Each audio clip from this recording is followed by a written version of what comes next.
Shalom, kembali kita berjumpa di renungan singkat Jemaat Yosodipuro. Pada kesempatan ini, kita akan belajar dari firman Tuhan yang terdapat di Yohanes 15 ayat 1-8. Pokok anggur yang benar. Sebelumnya, mari kita tunduk kepala dan berdoa. Allah Bapa kami yang ada di dalam surga, kami sangat bersyukur dan berterima kasih atas penyertaan-Mu dan perlindungan-Mu untuk kami semua sampai saat ini. Sebentar kami akan belajar firman-Mu. Kami mohon tuntunan Roh Kudus-Mu sehingga kami dapat mengerti dan melakukan firman-Mu dalam kehidupan kami sehari-hari. Ampuni segala dosa dan kesalahan kami. Kami berdoa dalam nama Yesus Juru Selamat kami. Mari kita baca di Yohanes 15 ayat 1-4. Akulah pokok anggur yang benar, dan Bapakulah pengusahanya.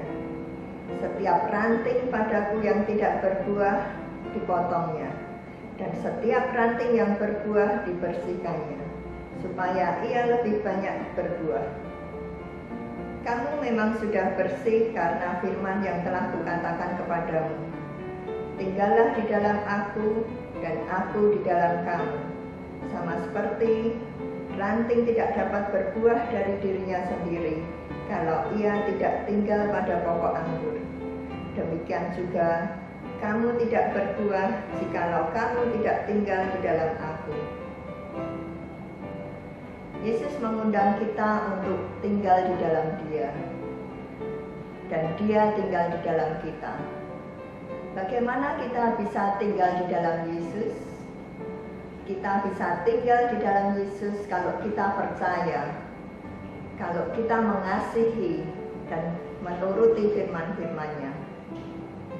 Tinggal di dalam Yesus berarti kita harus terus terhubung dengan Yesus, dengan mengalokasikan waktu kita setiap hari untuk belajar firman-Nya, dan juga membangun kehidupan doa, kita bisa menghasilkan buah yang melimpah.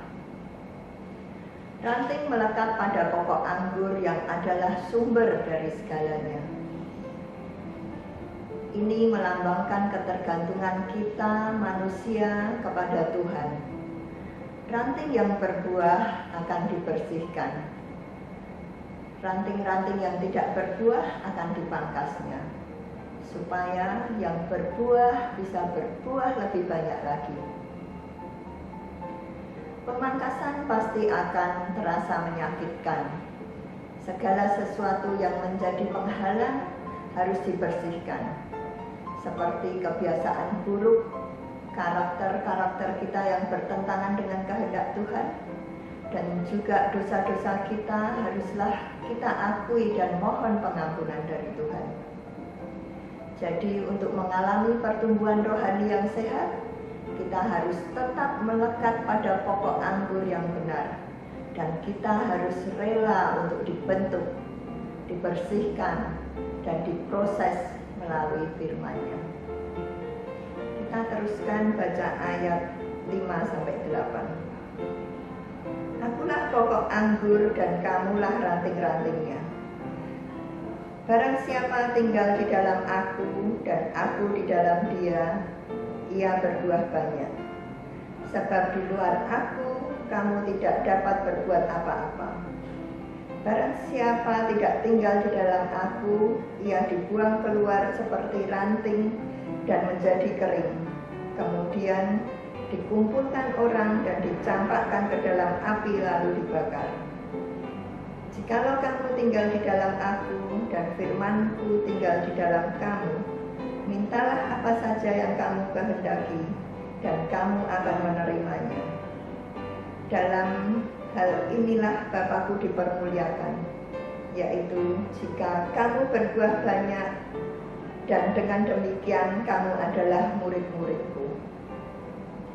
Yesus menggambarkan dirinya sebagai pokok anggur dan kita ranting-rantingnya. Ranting tidak bisa berbuah kalau terlepas dari pokoknya.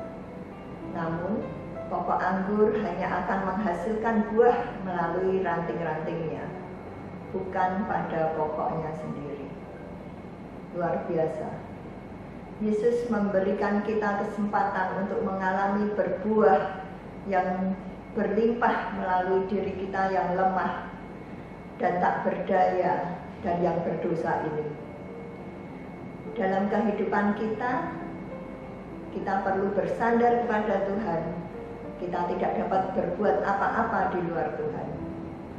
Jika kita tidak pernah bersekutu dengan Tuhan, tidak mendengarkan firman-firman-Nya, kita tidak bisa berbuah, bahkan kering dan mati seperti ranting yang tidak menyatu dengan pokoknya.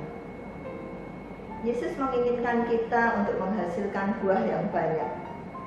Buah-buah roh seperti kasih, sukacita, damai sejahtera, kesabaran, kemurahan, kebaikan, kesetiaan, kelemah lembutan, dan penguasaan diri. Kita tidak bisa melakukan semua ini dengan kekuatan kita sendiri. Tetapi ketika kita menempel kepada Tuhan dengan firman-Nya dan kasih-Nya yang kita rasakan setiap hari, maka kita akan bisa menghasilkan buah-buah yang banyak. Sebagai murid Kristus, kita dapat menghasilkan buah dengan persatuan dengan Kristus, dengan membangun hubungan pribadi yang dekat dengan Tuhan, sehingga kita bisa memantulkan karakter Kristus yang penuh kasih dalam kehidupan kita sehari-hari. Terus bertumbuh dan berbuah banyak, sehingga nama Tuhan yang dapat dipermuliakan. Kiranya renungan ini bisa menjadi berkat untuk kita semua. Tuhan memberkati.